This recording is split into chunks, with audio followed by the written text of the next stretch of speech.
Pasamos al glomérulo.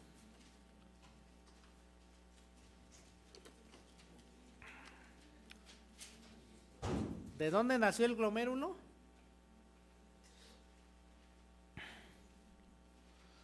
Es el hijo menor de la arteria renal. O es como el feto de la arteria renal, pues se hizo muy pequeño. Las enfermedades renales se clasifican en 3 grandes grupos. Probablemente las más estudiadas de ellas sean las glomerulares, pero también la patología vascular y la intersticial, aunque se conoce menos de ellos. Vamos a hablar afortunadamente de la que conocemos un poquito más. Ya les platicaba yo que la arteria renal se ramificó muchas veces hasta convertirse en una maraña capilar que se llama glomérulo, que nació tras la arteriola, se convirtió en arteriola aferente y posteriormente glomérulo, y sale hacia una red de capilares peritubulares que hacen las de reabsorción tubular, ayudan a la reabsorción tubular mediante esta red de capilares peritubulares. Para eso sirvió la eferente. Después, como en todos los sistemas del cuerpo, viene el sistema venoso, que es paralelo al arterial. Si nosotros partimos o cortamos como una naranja uno de estos corpúsculos o marañas, hagan de cuenta la madeja de hilo. Cada hilo, el hilo es una arteria que se fue enramando, así. Si lo cortamos, vamos a ver las luces arteriales, que son estas, las luces de las arteriolas. Entró la arteriola eferente, se enmarañó y sale como arteriola eferente, y adentro de la maraña están las luces de los capilares. Lo partimos, acuérdense, lo estamos viendo por dentro. Están cubiertos por su cápsula de Bowman, y esta se continúa con el sistema de túbulos, es decir, con el túbulo proximal. Es ahí donde interactúan glomérulo y túbulo, pero vuelven a interactuar porque a nivel distal tenemos este aparato que se llama mácula densa. Capta cambios en sodio y cloro y los sensa como hipovolemia o hipervolemia para que el riñón filtre más o filtre menos. Por eso esta mácula densa está localizada estratégicamente en las arteriolas, que van a constriñir o van a abrir para filtrar más o filtrar menos. A este conjunto se le llama aparato yuxtaglomerular, y no es otra cosa que la interacción entre glomérulo y túbulo. Túbulo capta volumen y le habla al glomérulo para que se abra o se contraiga, filtre más o filtre menos. Cultura general, vámonos al glomérulo. Estos capilares son los que forman la porción fisiológicamente activa, capilares y sus componentes.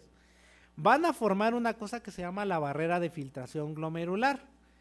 Cortamos y nos vamos a ir a una sola asa capilar. Ya se ubicaron, ya viajaron al interior del glomérulo y aquí tienen una asa capilar cortada, la estamos viendo hacia adentro, y obviamente como todo vaso sanguíneo tiene su célula endotelial como primera parte. La célula endotelial siempre está fenestrada porque la sangre precisamente va a permitir que entren y salgan cosas constantemente de la sangre. Pues el endotelio capilar fenestrado. Y le sigue, como en la mayoría de tejidos especializados, una membrana basal. Hasta aquí se parece a muchos tejidos del cuerpo, pero tenemos además una célula especializada y única a nivel renal que se llama podocito. Son unas células, véanlas aquí, están en forma de estrellita y emiten brazos. Estos se llaman pies del podocito. ¿A qué se parece esto? A una neurona, ¿no? ¿Se acuerdan como sus axones y cómo se llaman? Y dendrita. Lo que es dedicarse a otra cosa, ¿no? Pero vean, hace muchas prolongaciones y terminan abrazándose como un zipper. Entonces, estos pies del podocito, que se llaman pedicelos o procesos podales, forman la parte final de esta barrera de filtración que evitan la pérdida de proteínas. Entonces, de aquí que sea dificilísimo que su riñón pierda proteínas. Si aparecen proteínas a nivel urinario es porque algo anda muy mal con esta barrera de filtración. Por si fuera poco, entre asa y asa existen células de sostén que aparte tienen función inmunológica o inmunitaria. Son las células mesangiales.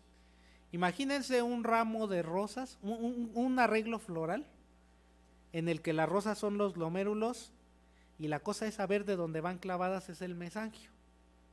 A eso se parece. Nunca he encontrado un ejemplo más práctico. Pero a eso se parece. O sea, el mesangio finalmente le da sostén, le da fortaleza a esa maraña, pero tiene otras múltiples funciones. Entonces, hasta aquí tenemos 4 células o 4 componentes bien definidos. La célula mesangial, que es de soporte y tiene función inmunológica y conecta asa con asa y les da soporte.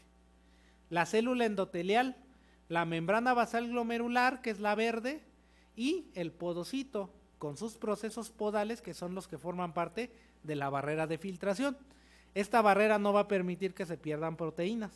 ¿Hasta ahí estamos? De acuerdo. Pero vean, aquí tenemos una particularidad. ¿Qué ven de especial en esta membrana basal? Que no cierra el asa por completo. Queda una parte expuesta que es donde se ancla la célula mesangial. Y la célula mesangial comunica componentes de la sangre con esta barrera de filtración. Entonces las alteraciones mesangiales por sí solas también son capaces de generar lesión glomerular. Ahí está dibujado, ¿no? Como en caricatura. Su mesangio, asas capilares, su endotelio, le sigue una membrana basal que aquí no me la dibujaron muy bien, y los podocitos, ¿de acuerdo? Vamos a irnos a la intimidad de la barrera de filtración glomerular. Tenemos procesos podocíticos que se anclan sobre la membrana basal, que es la segunda capa. La membrana basal tiene 3 capas, 2 gruesas y una más delgada. Y se sigue el endotelio fenestrado. ¿Qué dicen ustedes? Pues aquí queda un hoyo que puede atravesar hasta acá y tranquilamente por ahí puede salir una proteína. Pues no, porque esto solo los hice así esquemáticamente. Siempre van sellados como un zipper. Así.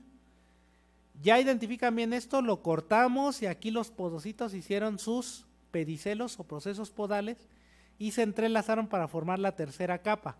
Pero por si fuera poco, entre cada pedicelo hay un montón de proteínas de anclaje. Se llaman nefrina, podocina, actina, un montón de nombres. La más conocida es la nefrina. Y si esta parte donde está el zipper que les dije está fallando, es suficiente motivo para que el paciente empiece a perder proteínas. Esta es la base de las proteínas mutadas en el síndrome nefrótico de los bebés. Esto prácticamente no lo vemos en los adultos o no es el componente principal. Por si fuera poco, tenemos un diafragma en hendidura, que es esa misma parte donde queda aparentemente pelón. Hay más proteínas, más nefrinas, otro zipper, podocalicina, todas estas cosas. De hecho, varias de estas proteínas se han visto implicadas en patologías como la preeclampsia, por ejemplo. De ahí que se expliquen, por ejemplo, que la preeclampsia cursa con... Exactamente. No necesitan aprenderse todas estas. Lo que quiero es que se lo imaginen.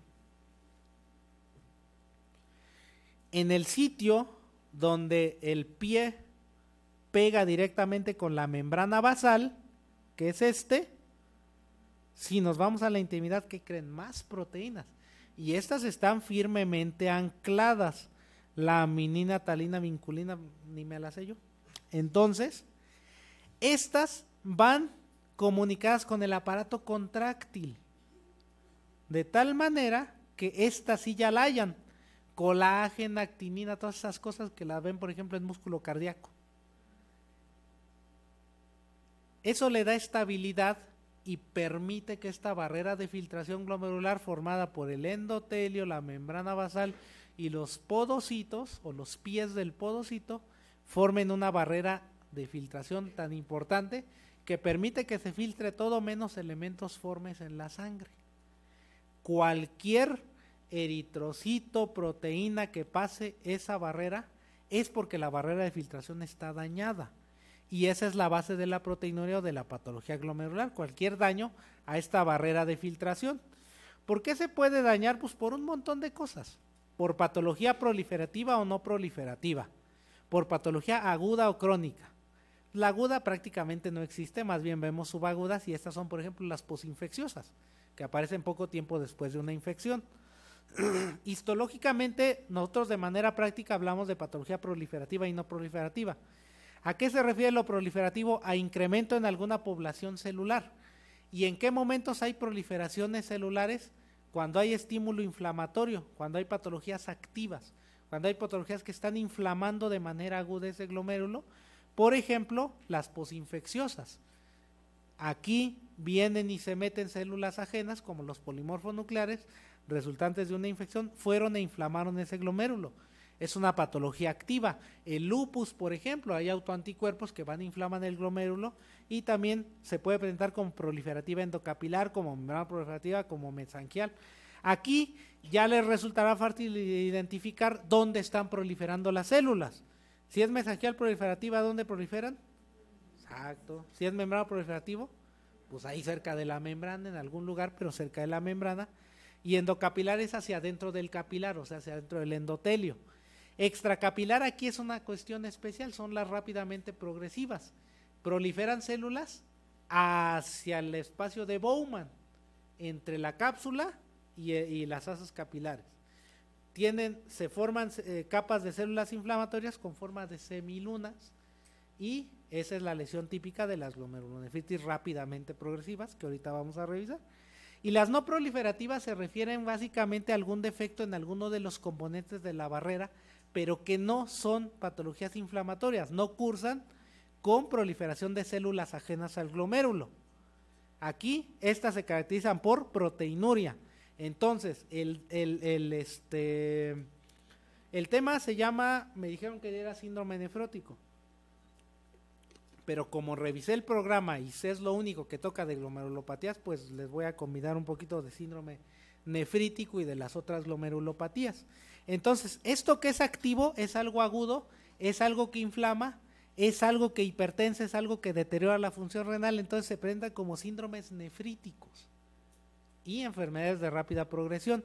Y las no proliferativas, al ser un defecto en la barrera de filtración sin inflamación, se presenta como síndrome nefrótico, o sea, proteinuria, ¿no?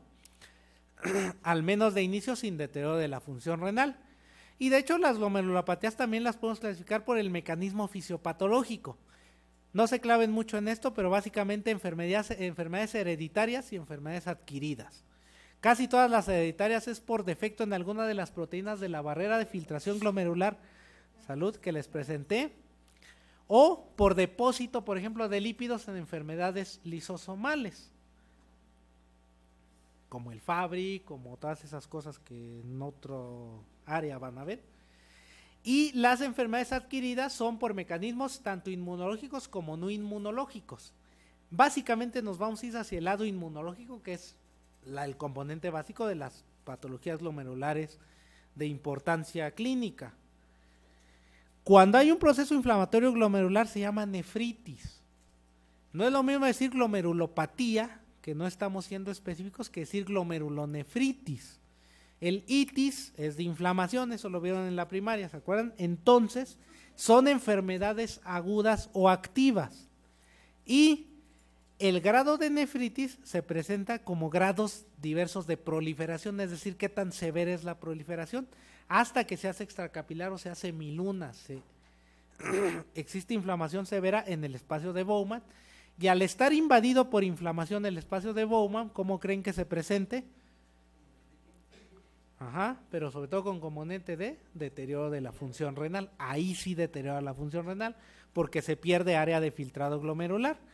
Y la gravedad del cuadro clínico en enfermedades agudas o con componente nefrítico inflamatorio va desde la hematuria pura, con o sin deterioro de la función renal, hasta el síndrome nefrítico y su máxima expresión, la rápidamente progresiva, que no es otra cosa que un síndrome nefrítico con deterioro de la función renal en días, semanas o pocos meses.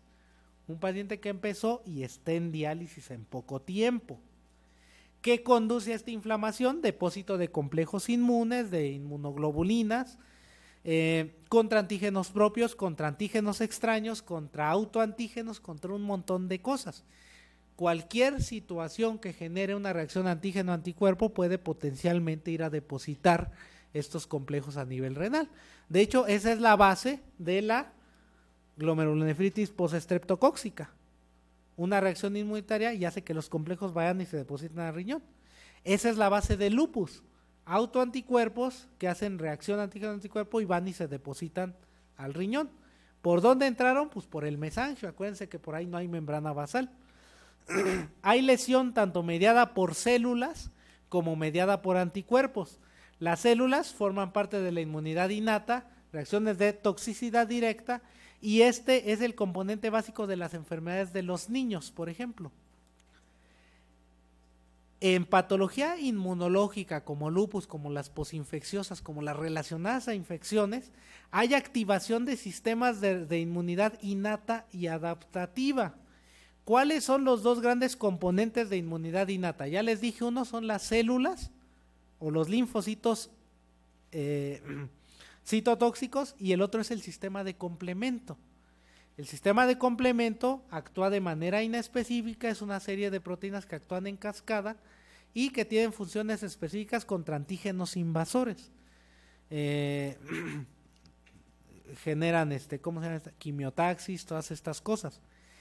Precisamente componentes del complemento forman parte de patologías específicas renales, como el lupus, por ejemplo, como las posinfecciosas. Al ser inmunidad innata, o sea, inmunidad con la que nacemos, se actúa de manera inespecífica y van y depositan complemento, van y dañan el riñón mediado por complemento. Pero estas mismas vías de esta inmunidad innata actúan la inmunidad adaptativa o la estimulada, mediada por las células presentadoras del antígeno y linfocitos B. ¿Linfocitos B qué producen? Exactamente, entonces ya produce una lesión dirigida mediada por anticuerpos. El complemento es un sistema de proteínas que convergen en el complejo de ataque a la membrana, que es un componente enzimático que se formó después de haberse activado otros componentes y que atacan directamente a membranas enemigas y que en patología pueden atacar también a membranas renales. Se activa por inmunoglobulinas, se activa por lipopolisacáridos y componentes bacterianos. Entonces, la vía alternativa que nosotros la medimos en el área clínica como el componente C3 está reducida en posinfecciosas. Entonces, causas de hipocomplementemia por enfermedad renal, todas estas cosas que son posinfecciosas. La postestreptocóxica es un ejemplo. El lupus actúa mediante inmunoglobulinas y anticuerpos, es que me emociono, inmunoglobulinas y anticuerpos, y también activa la vía clásica, o sea, activa la vía clásica y alternativa, baja el componente C3 y C4. ¿Han visto ustedes en algún momento durante su internado o en su práctica clínica cómo determinan complemento en los laboratorios? Nadie ha pedido complemento, ¿se lo ha encontrado por ahí?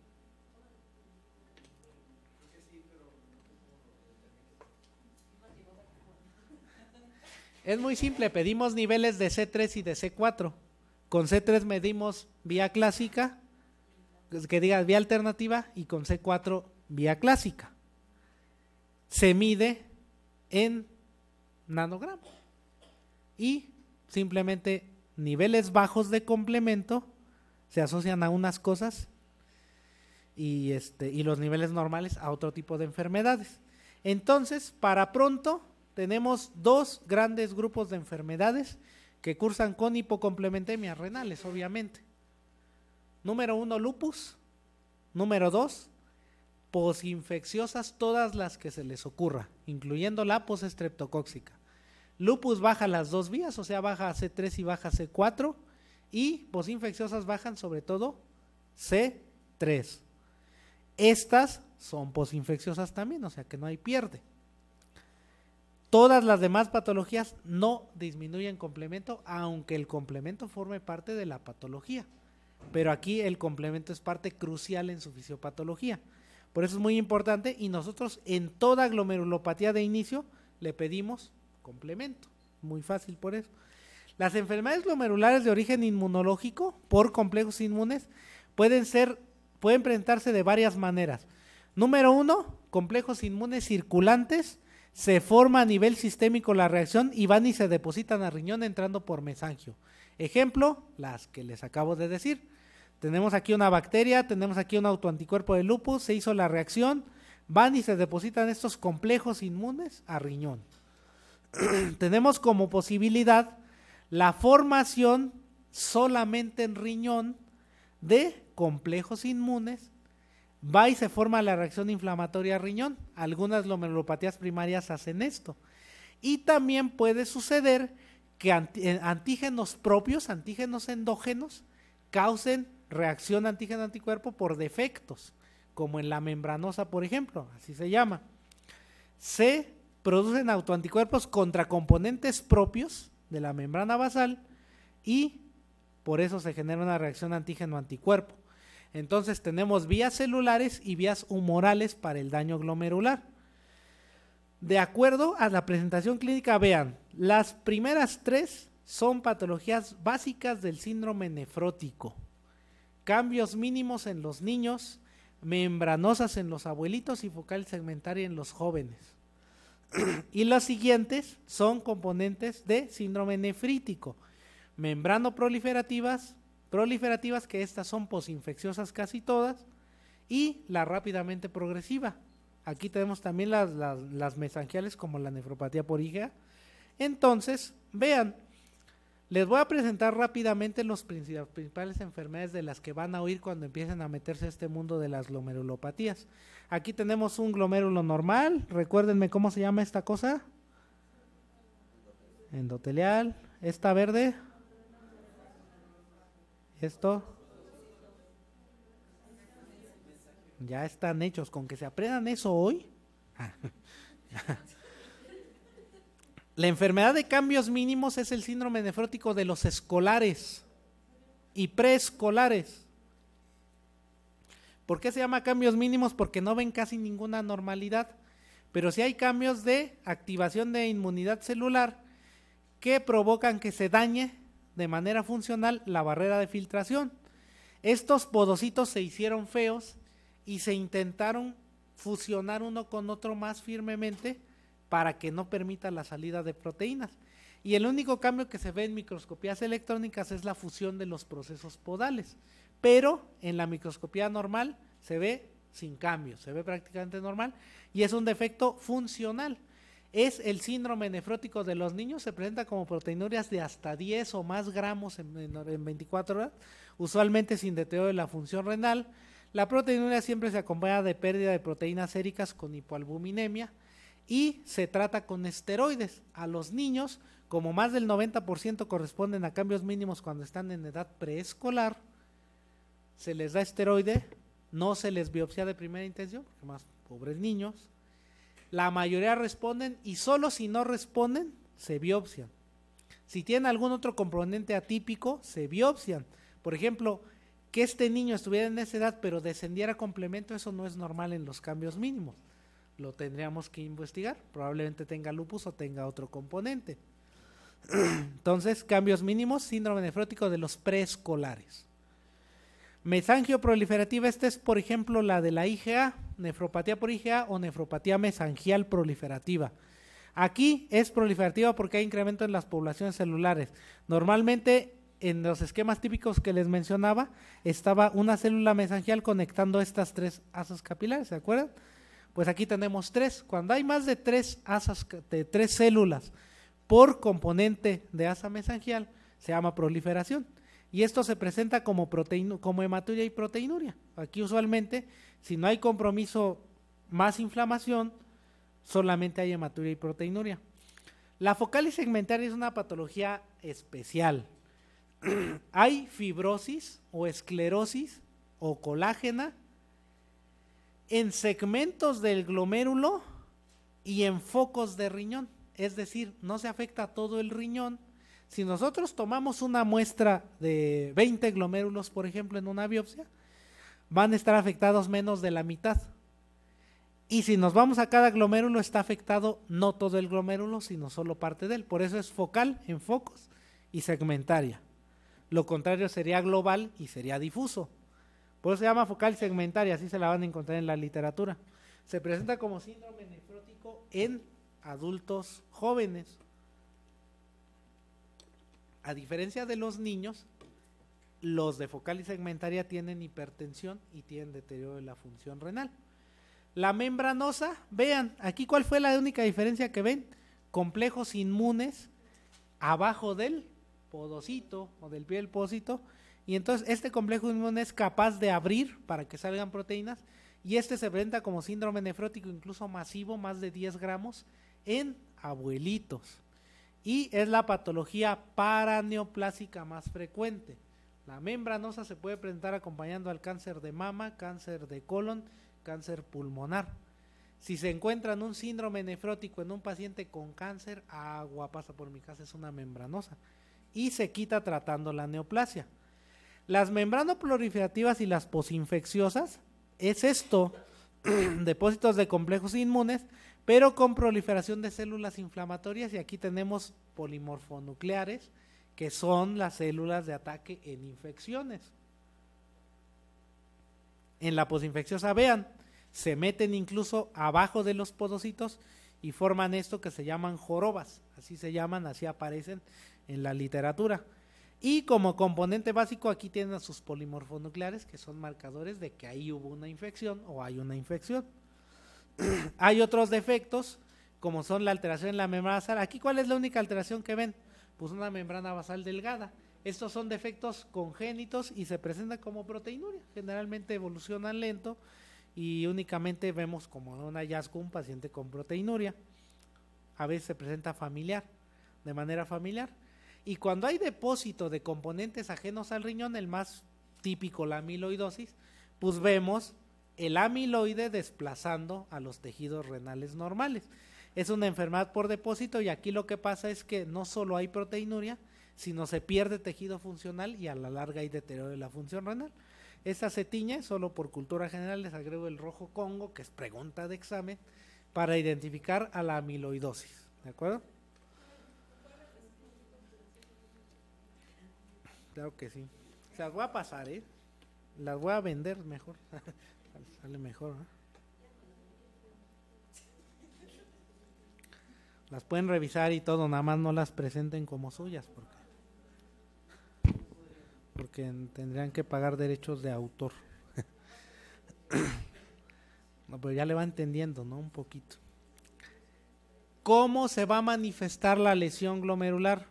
Número 1, proteinuria. ¿Por qué? Por incremento en la permeabilidad de la barrera de filtración a proteínas.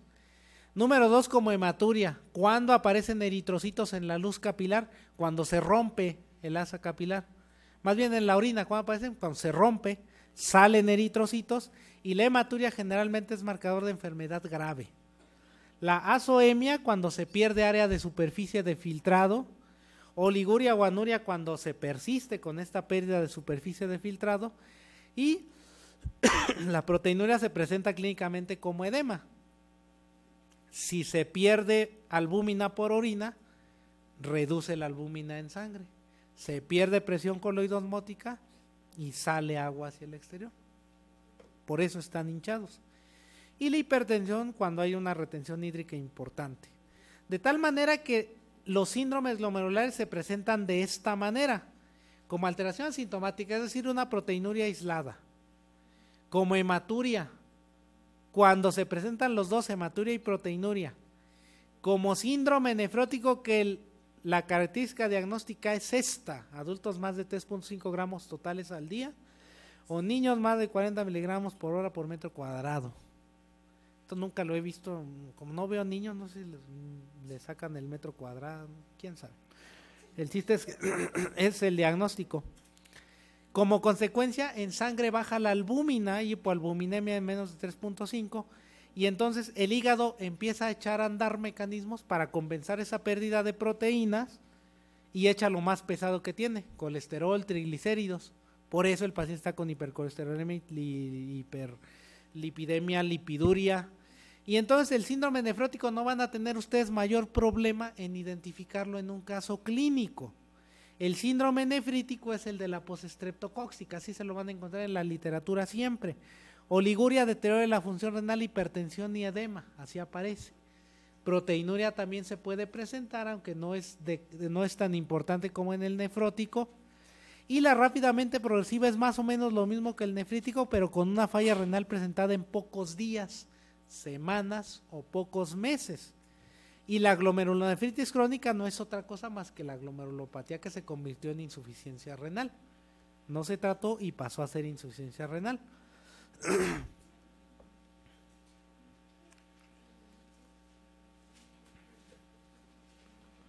Nada más los hago que enfoquen y se las quito, ¿eh? Ahí está más grande, pues. Dejen ver, bueno, tenemos media hora. Luego me paso. Yo esforzándome en leer y ahí la tenía en grande, no me acordaba. Ahí está. Eso es el síndrome nefrótico. Se lo van a encontrar así. El marcador elemental para saber el diagnóstico es la proteinuria. Siempre vean cuánto tiene de proteinuria el paciente.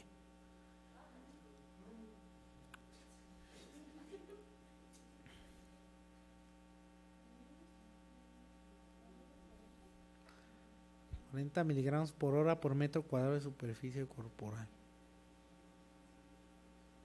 La verdad nunca la he medido en un niño. Por eso no fui pediatra, no me gustan esos cálculos.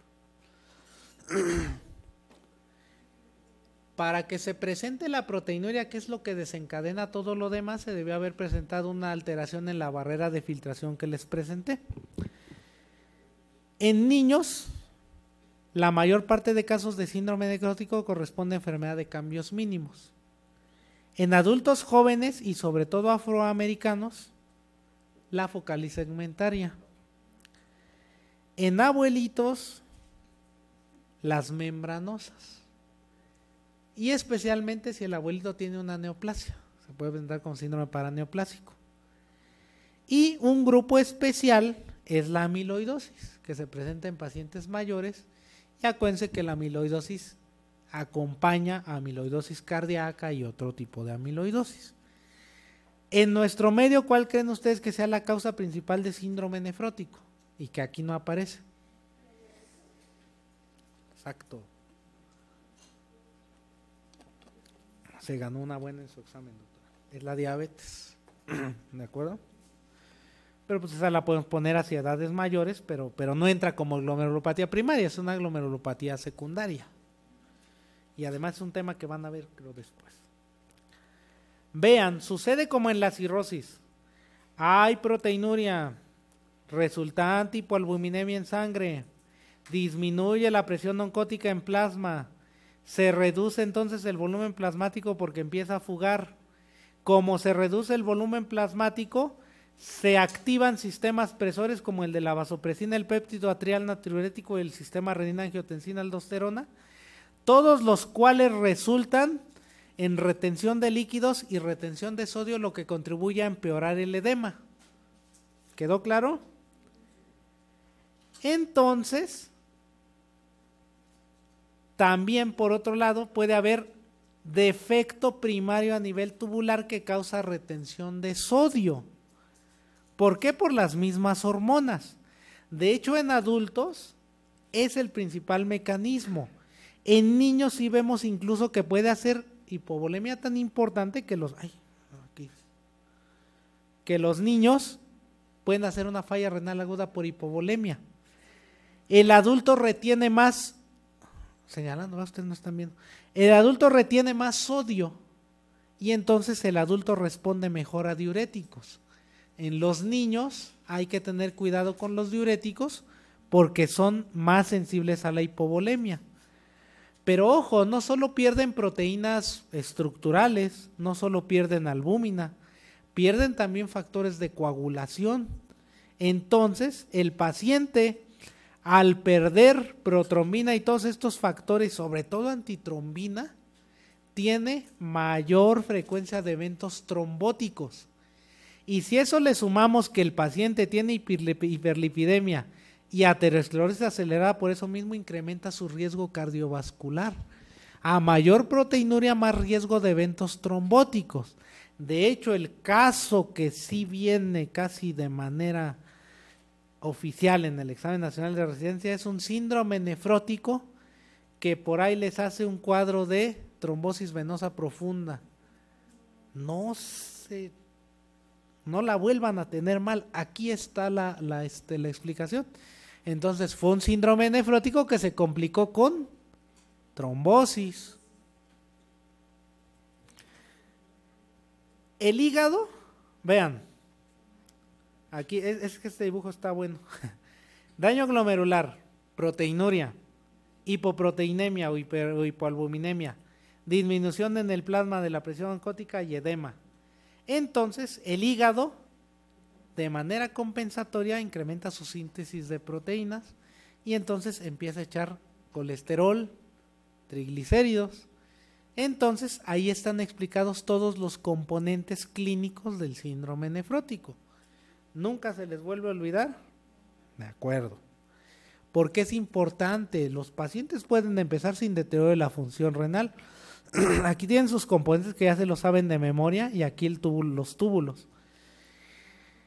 Inicialmente, la pura proteinuria es capaz de generar...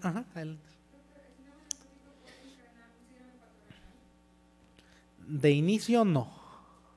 De hecho, el complejo de síndrome hepatorrenal requiere forzosamente que haya primero daño renal y secundariamente falla, que haya primariamente daño hepático y secundariamente daño renal.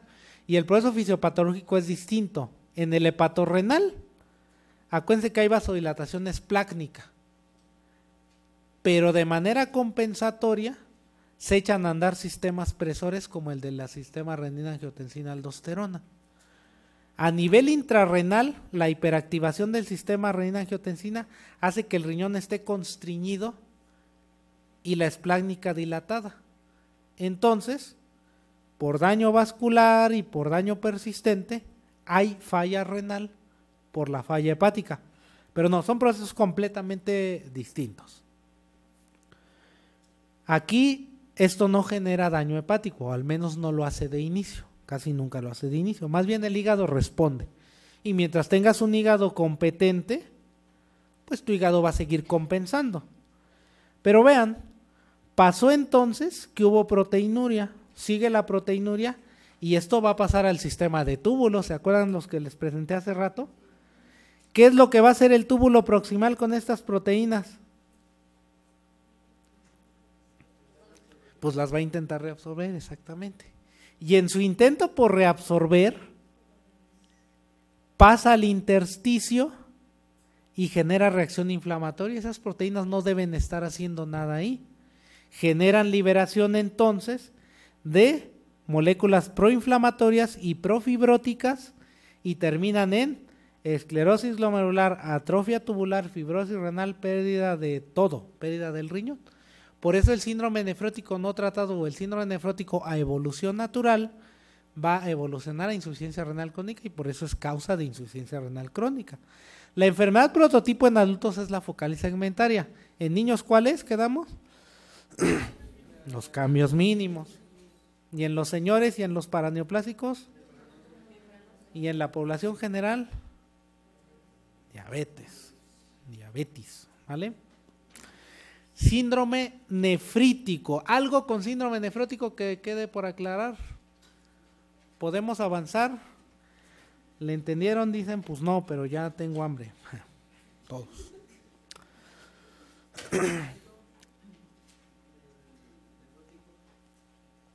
Eso sí depende de la causa. Buen punto. Cambios mínimos, esteroides. Siempre. Se inicia con prednisona 1 miligramo por kilo a dosis tope durante 4 meses y se puede prolongar el tratamiento durante 4 a 6 meses. Con ese tratamiento logran remisión de la enfermedad más o menos el 80% de los pacientes. El restante 80% requiere tratamiento de segunda elección, como puede ser ciclofosfamida o ciclosporina A, que es un anticalcineurínico. Tratamiento de la focal y segmentaria de primera elección, también prednisona 1 miligramo por kilo, aunque se mantiene durante más tiempo, mínimo durante 1 año o 2, a diferencia del de los niños. Y cuando el síndrome nefrótico es muy severo o no responde a los 3 meses de esteroide, se agrega ciclosporina, que es segunda elección. La membranosa, que es la de los adultos, si no remite espontáneamente en 6 meses, se le tiene que dar doble esteroide y ciclosporina durante al menos 1 año. Y la diabetes, pues esa se trata la diabetes.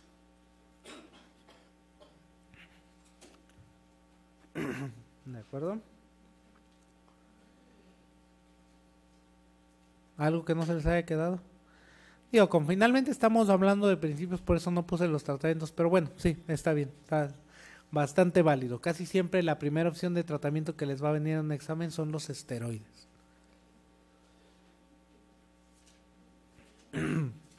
El síndrome nefrítico es esto. Esto implica una enfermedad activa o inflamatoria, con grados variables de deterioro de la función renal, con hematuria, proteinuria, edema, hipertensión y un inicio más abrupto porque hubo como antecedente una infección comúnmente. Este es el cuadro típico de las posinfecciosas o de las nefritis lúpicas de lupus severas.